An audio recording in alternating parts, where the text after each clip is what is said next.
To fix the issue of a white cursor in Google Docs, follow these steps. If you're using Windows, start by opening the Run dialog box, which can be found by typing Run in the search box and selecting the corresponding option under System. Once open, type main.cpl and click OK.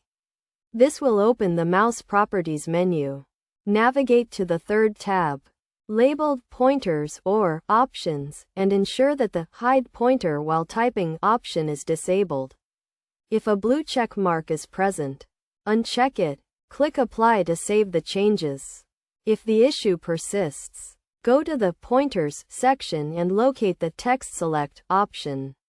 Click on it, then click Browse. Scroll through the list until you find the Beamercur file, which is the standard cursor icon, and select it. Click Open, then Apply, and finally, OK. This should resolve the issue, and your cursor will no longer appear white in Google Docs.